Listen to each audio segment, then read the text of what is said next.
Hi friends, நம்ம வீட்டில் இருக்க பொருளை வச்சு எப்படி வந்து ஈஸியாக குல்ஃபி செய்யலாங்கிறத இப்போ பார்க்க போகிறோம்.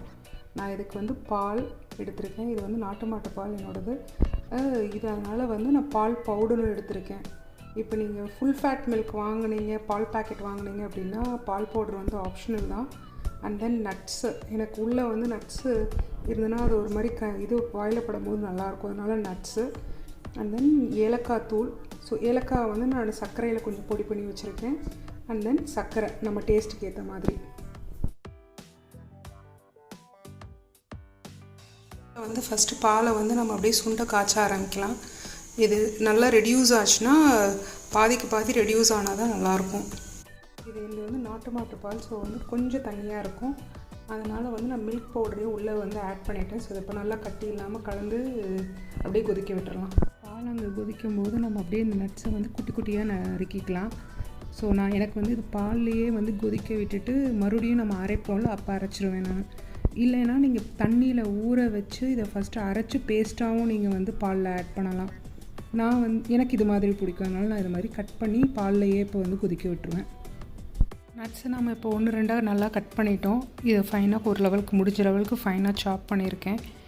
இதை வந்து நான் வந்து பால் கூட சேர்த்துட்றேன்.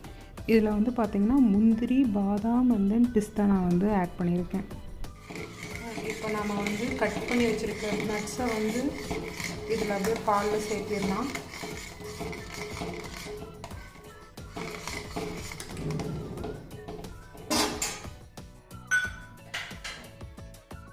அது கூடவே ஏலக்காய் பொடி கொஞ்சம், ஏலக்காவையும் சர்க்கரையும் நான் வந்து பொடிச்சு வச்சுருக்கேன். இது வந்து அந்த ஃப்ளேவருக்காக தான். உங்களுக்கு வெனிலா எசன்ஸ் பிடிக்கும் அப்படின்னா நீங்கள் வெனிலா எசன்ஸும் வந்து ஆட் பண்ணிக்கலாம்.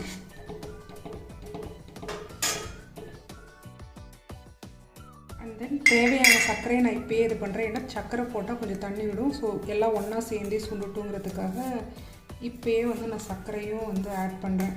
ஸ்வீட் வந்து நீங்கள் பார்த்துக்குங்க, உங்களுக்கு எப்படி வேணுமோ அது மாதிரி இது பண்ணிக்கோங்க.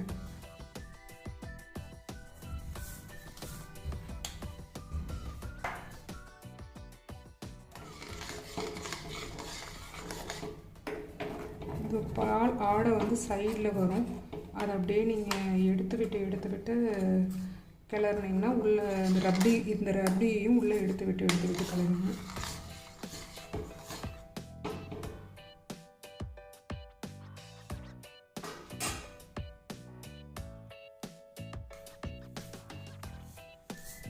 எனக்கு ஸ்வீட் பத்தல, அதனால் நான் மறுபடியும் கொஞ்சம் ஆட் பண்ணுறேன்.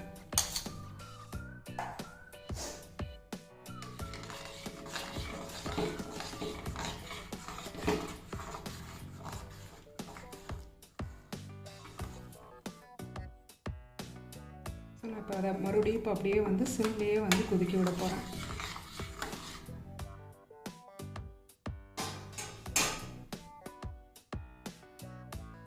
பால் பார்த்தீங்கன்னா கிட்டத்தட்ட பாதி லெவலுக்கு வந்து ரெடியூஸ் ஆயிடுச்சு.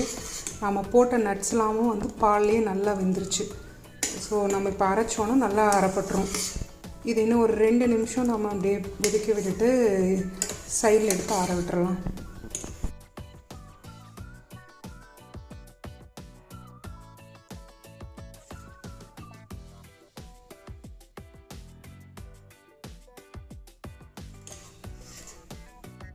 இப்போ நான் பாலை வந்து நல்லாவே சுண்டிருச்சு. இப்போ நான் ஸ்டவ் ஆஃப் பண்ணிடுறேன்.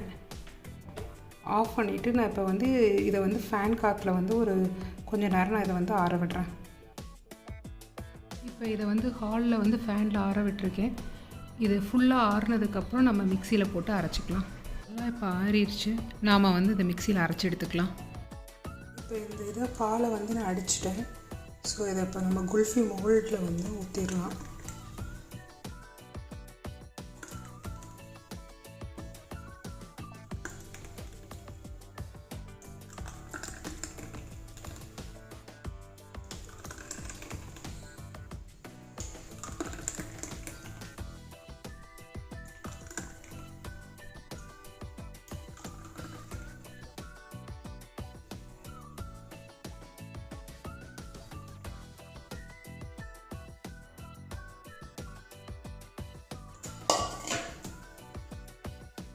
பார்த்திங்கன்னா நான் எல்லாத்துக்கும் வச்சிட்டேன். அப்படியே எல்லாத்துக்கும் நம்ம அந்த கேப் வச்சிட்டோன்னா ஃப்ரீசரில் வந்து நம்ம இது ஒரு 8 hours நைட் ஃபுல்லாக ஒரு நைட் வந்து நம்ம இப்போ செட் பண்ணோன்னா காலையில் வந்து எடுத்து சாப்பிட்றதுக்கு வந்து கரெக்டாக இருக்கும்.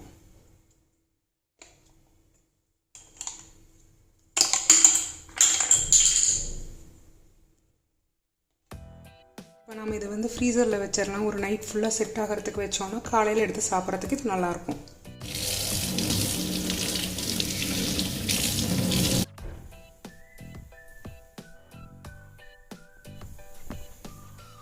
ஈஸியாக வீட்டிலேயே செஞ்ச ஹோம்மேட் குல்ஃபி வந்து நமக்கு ரெடி ஆயிடுச்சு.